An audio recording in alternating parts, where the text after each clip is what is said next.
Whenever war breaks out, investors react in one of two ways. Some go into panic mode, pulling their money out of risky assets. Others look for new places to park their wealth, especially assets that aren't controlled by any government. So that's where crypto enters the picture. First, wars often bring sanctions. And when governments or companies are locked out of traditional finance, crypto becomes the workaround.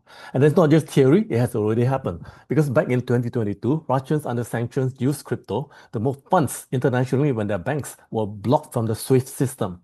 For regular citizens, it's not about sanctions, it's about survival. If your country is at war, your local currency can crash overnight, your bank can freeze, and your only way out, it might be stable coins or Bitcoin. For example, in Ukraine, when war broke out in 2022, crypto wasn't just a hedge, it became a lifeline. People used Bitcoin and USDT to flee, pay, and survive when banking systems stalled and the currency lost value. But it's not just locals. Even global investors start to take crypto seriously when things get unstable. In fact, over $100 million in crypto donations, consisting mainly of Bitcoin, Ether, and USDT, were sent directly to the Ukrainian government to fund military and humanitarian aid.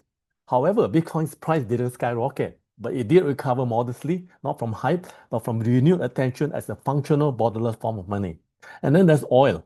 If Iran blocks the Strait of Hormuz, oil prices will spike. This will trigger inflation fears around the world. When fiat currencies feel shaky, some investors turn to Bitcoin, seeing it as a digital version of gold.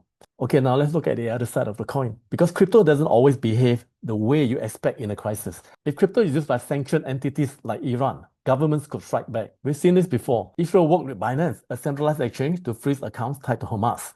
Headlines like that scare regulators and also scare away retail investors. And let's not forget, crypto depends on internet access. In war zones, the internet is often the first thing to go. Even in Ukraine, it took Starlink's emergency deployment to keep crypto activity alive. And then there's volatility. War headlines create price spikes and crashes. For newcomers, that's terrifying. They're not thinking about decentralization. They just want their money to be safe, and they might run back to banks or gold. So where does that leave us? The truth is simple. Crypto wins in the long game, but may suffer in the short-term chaos. If you are in a country under attack or under sanctions, crypto might be your only financial lifeline. But if you are a global investor looking for stability this week or next, you might find the ride a little bit too rough. In the end, war doesn't just move money. It forces people to rethink trust, value, and control. And when that happens, crypto doesn't look like a gamble anymore. It looks like a tool. And smart crypto investors can also take advantage of crypto's volatility to get even bigger returns instead of waiting it out. This is important to know because nobody will have any idea how long a crisis would last. So if there's a strategy to earn from extreme volatility while waiting for the crisis to be over and do this with a minimum of risk, would you want to know what it is, if only for your own knowledge? If so, ask me about it and I'll reveal it to you. Most crypto investors have no clue this strategy even exists.